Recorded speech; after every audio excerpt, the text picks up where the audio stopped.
Enggak. Assalamualaikum warahmatullahi wabarakatuh. Halo Halo semuanya. semuanya. Kami dari kelompok 1, perkenalkan saya Fadia. Saya Andika. Saya Glorio. Pada kesempatan kali ini, kami akan memaparkan hasil uji data primer dan sekunder kelompok kami. Guna memenuhi tugas besar satu mata kuliah statistik. Berikut adalah penjelasan dari kami bertiga.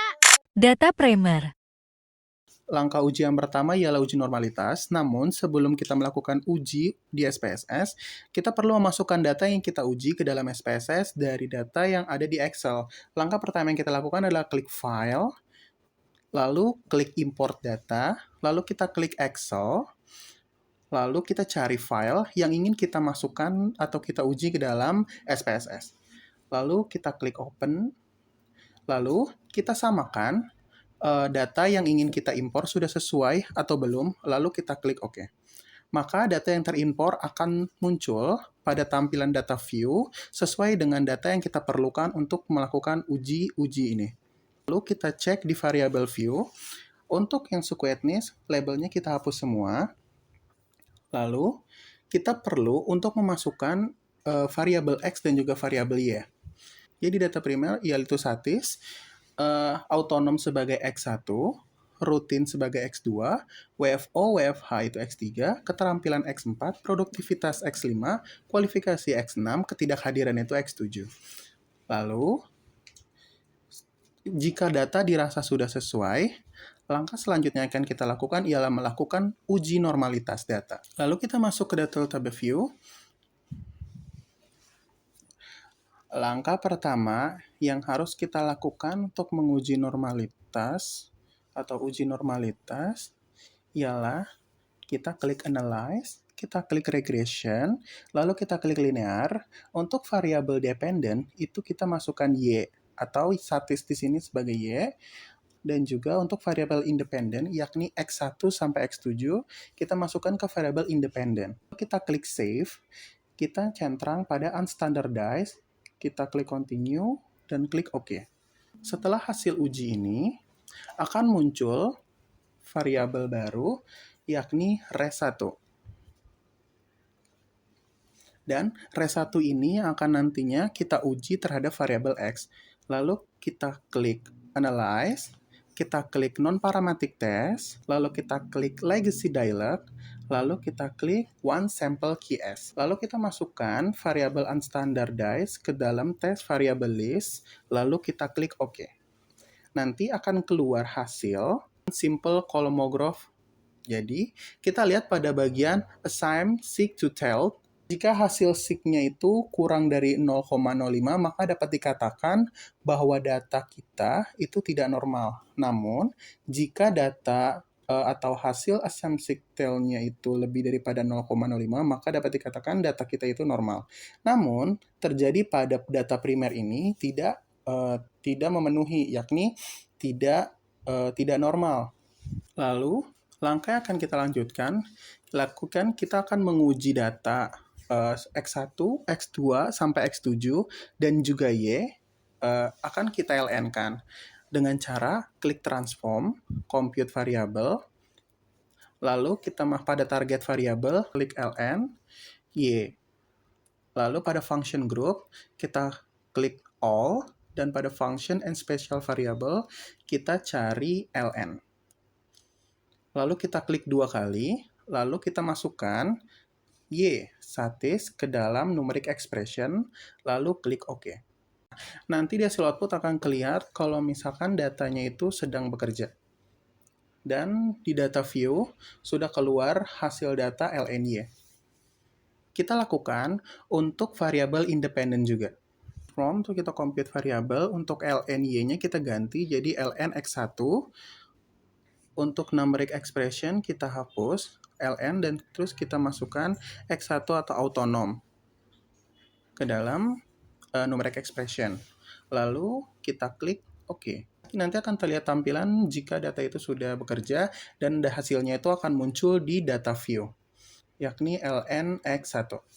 Kita lanjutkan untuk klik transform, compute variable. Untuk target variable itu dari ln x1 kita ganti jadi ln x2, dan pada numeric expression kita ganti sebagai ln rutin. Lalu kita klik OK, maka data akan muncul di bagian data view. Lakukan seperti ini sampai X7.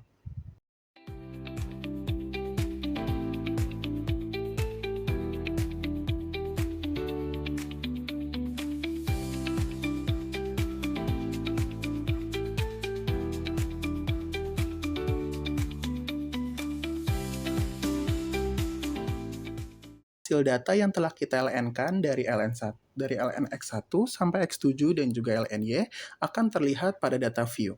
Langkah yang selanjutnya, data yang sudah tadi kita LN-kan, maka kita akan uji ulang menggunakan uji normalitas. Langkah yang selanjutnya ialah klik analyze, kita klik regression, kita klik linear. Ini kita reset semua. Pada bagian dependent, kita masukin LNY. Untuk variabel independen, kita masukkan X1 yang telah di-LN-kan. X7. Kita masukkan ke dalam bagian independen.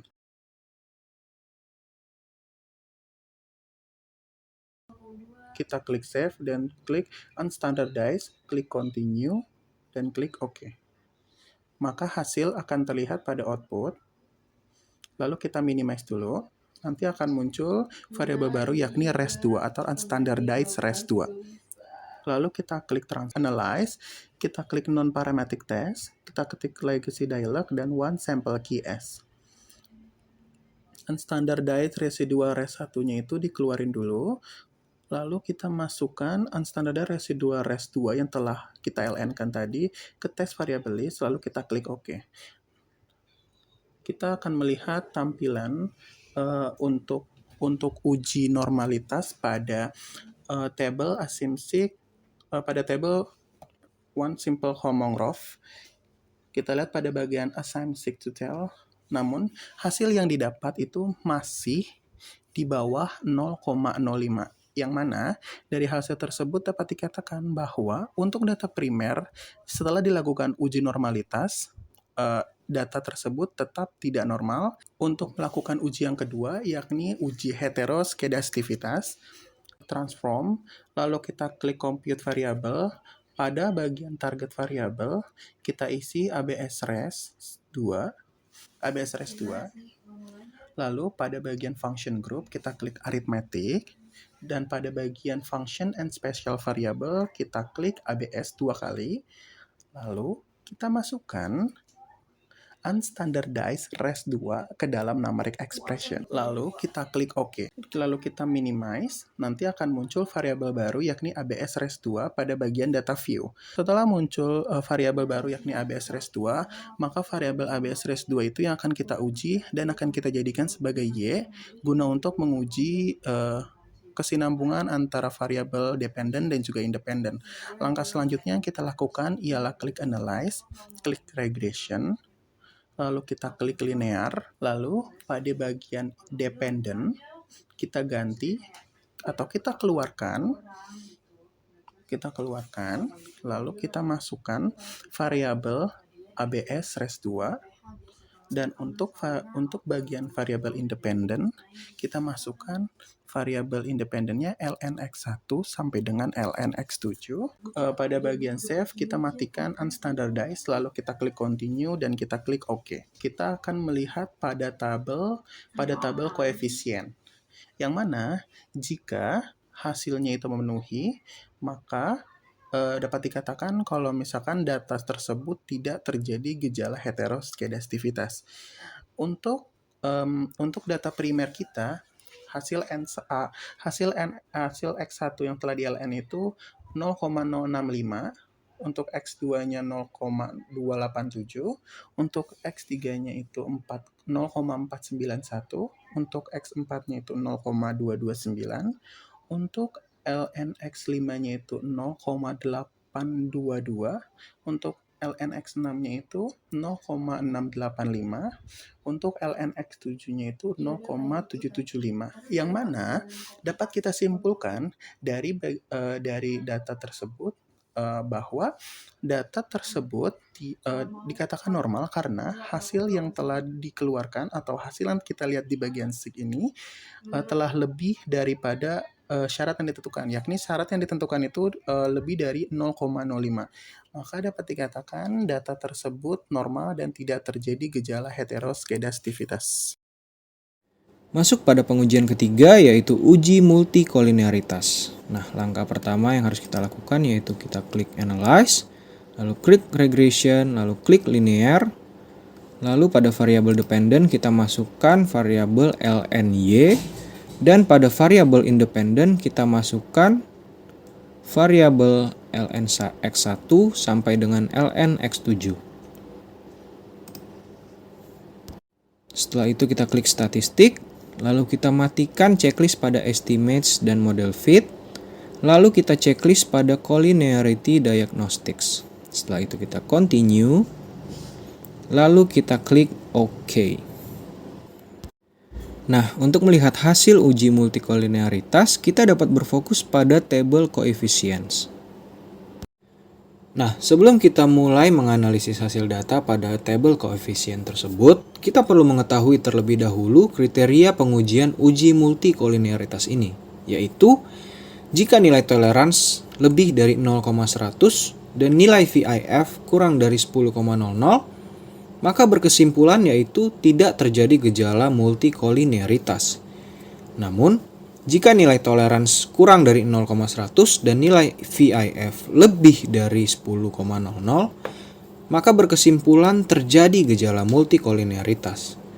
Nah, setelah kita mengetahui kriteria tersebut, kita dapat kembali melihat pada tabel koefisien yang menunjukkan bahwa nilai tolerance X1 sampai dengan X7 itu lebih dari 0,100 dan nilai VIF X1 sampai X7 kurang dari 10,00. Maka dapat disimpulkan bahwa hasil uji multikolinearitas pada data primer berkesimpulan normal atau dapat dikatakan tidak terjadi gejala multikolinearitas. Masuk pada pengujian keempat yaitu uji autokorelasi. Langkah pertama yang harus kita lakukan yaitu kita klik Analyze, lalu kita klik Regression, lalu kita klik Linear. Nah, pada bagian dependent dan independent ini masih sama, tidak ada yang perlu kita ganti. Lalu lanjut kita klik Statistik. Pada Statistik kita matikan checklist pada Collinearity Diagnostics. Setelah itu kita checklist pada Estimates, Model Fit, dan Durbin-Watson. Setelah itu kita continue, lalu kita OK. Nah, pada hasil uji autokorelasi ini dapat kita lihat pada tabel model summary. Nah, di sini terlihat bahwa nilai dari Durbin-Watson adalah 1,697. Sebelum kita menganalisis hasil data pada tabel model summary tersebut, kita perlu mengetahui terlebih dahulu kriteria pada pengujian uji autokorelasi, yang dimana syarat tidak terjadinya gejala autokorelasi yaitu DU kurang dari DW dan DW kurang dari 4 dikurang DU. Nah, setelah mengetahui syarat tersebut, maka kita perlu melihat tabel Durbin-Watson untuk mengetahui nilai dari DU. Nah, di sini dapat kita lihat bersama-sama tabel Durbin-Watson dengan alfa 1%. Nah, di sini kita akan menggunakan K sama dengan 7 dan N sama dengan 70. Hal ini dikarenakan pada data primer, variabel independen berjumlah 7 dan jumlah data pada data primer adalah 70. Oleh karena itu, maka didapati nilai DL adalah 1,253 dan nilai DU adalah 1,680. Nah, setelah kita mengetahui nilai DW dan DU, maka kita dapat memasukkan nilai tersebut ke dalam syarat tidak terjadinya gejala autokorelasi, yang dimana mendapatkan hasil sama dengan 1,680 kurang dari 1,697 kurang dari 2,320. Nah, berdasarkan dari perhitungan tersebut, maka dapat kita simpulkan bahwa data primer pada pengujian uji autokorelasi tersebut adalah normal atau dapat dikatakan tidak terjadi gejala autokorelasi. Baik, selanjutnya kita akan menguji simultan atau uji app. Langkah yang pertama adalah klik analyze, lalu regression, linear, lalu kita klik statistik. Pada bagian kolom Dolby Motion kita hilangkan, continue, lalu klik OK. Untuk hasil uji simultan atau uji F, kita fokus pada tabel ANOVA, yang dimana diketahui nilai sig-nya sebesar 0,757, yang dimana model regresi dinyatakan fit jika nilai sig-nya kurang dari 0,05. Maka untuk data primer ini berkesimpulan bahwa variabel independen tidak berpengaruh signifikan secara simultan bersama-sama terhadap variabel dependen Y. Lalu selanjutnya kita akan menguji regresi berganda atau uji hipotesis. Pertama adalah analyze, lalu ke regression, klik linear, lalu pada bagian statistik kita klik atau centang pada R-square change, lalu kita klik OK. Lalu di sini akan muncul hasil dari uji regresi berganda. Kita fokus pada modal summary, yang dimana diketahui nilai adjust R-square pada data primer ini sebesar minus 0,051. Maka berkesimpulan bahwa sumbangan variabel independen dan variabel dependen secara simultan atau bersama-sama sebesar minus 51%. Lalu untuk uji hipotesis atau uji T, kita akan fokus pada tabel koefisien, yang dimana diketahui nilai sig-nya atau signifikasinya pada data primer ini untuk ln x1 sebesar 0,423, untuk ln x2 0,601, untuk ln x3 0,520, untuk ln x4 0,661, untuk ln x5 0,354, dan untuk ln x6 0,468, serta ln x7 yaitu 0,216, di mana dari kriteria pengujian uji hipotesis ini, jika nilai sig-nya kurang dari 0,05 ada pengaruh sejarah signifikan. Maka dapat disimpulkan dari hasil uji ini bahwa variabel lnx1, lnx2, lnx3, lnx4, lnx5, lnx6, dan lnx7 tidak berpengaruh. Sekian pemaparan materi dari kelompok kami. Kurang lebihnya mohon maaf. Wassalamualaikum warahmatullahi wabarakatuh. Bye-bye. 1, 2, 3. Ambil.